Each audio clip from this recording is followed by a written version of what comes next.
Hello, Zach here once again with yet another tutorial for using triggers. In this tutorial, we're going to actually look at a couple of different effects rather than conditions. We've covered quite a few of the basic conditions already, and I feel like it's now time to look at some more effects. The other conditions are quite obscure, they're not used so often. We will get around to them eventually though.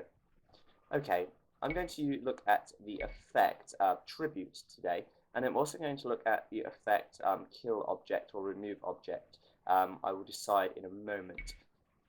First of all, we need to set up a condition. Now, that's not always necessary. You can actually just create an effect to happen once a whole trigger has been activated.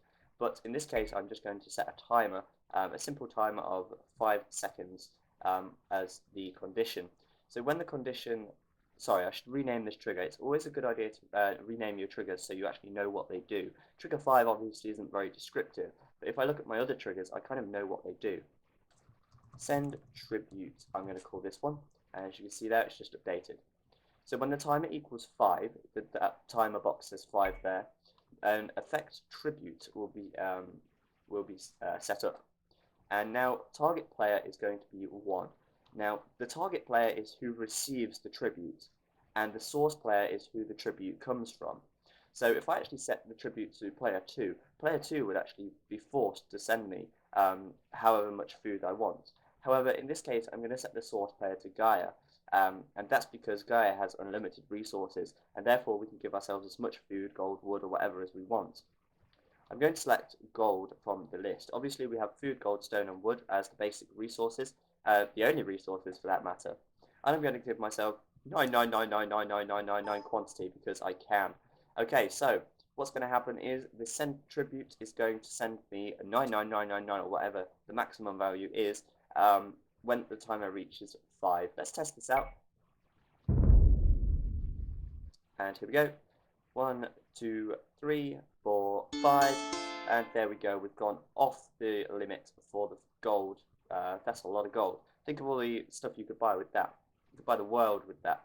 Okay, so that's basically the send tribute effect. Now let's go back and look at the kill object effect. Do you know what? I'm going to stack this up actually. I'm going to make I'm going to send myself 1 gold, and I'm also going to set a new trigger. I'm going to call this get some gold. Now what this trigger is going to do is it's going to activate when the player 1 receives some gold. So what I'm going to do is I'm going to put accumulate attributes for player 1, and I'm going to set the quantity to 1 gold.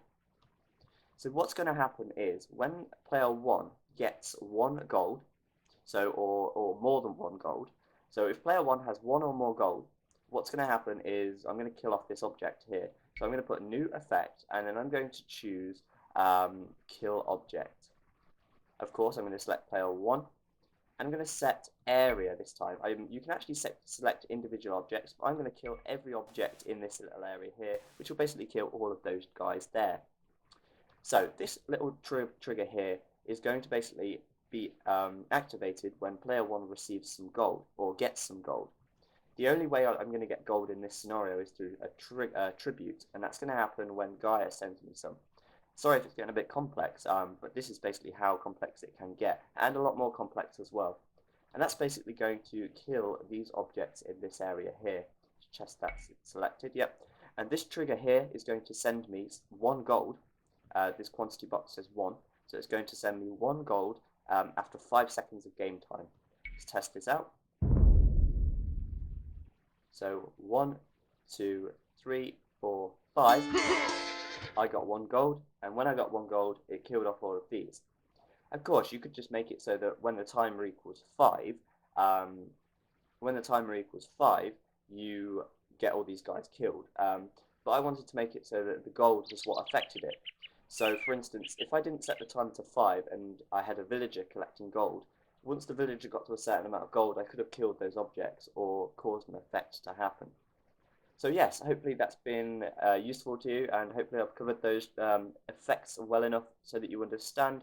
And I've been Zach. I will see you next time.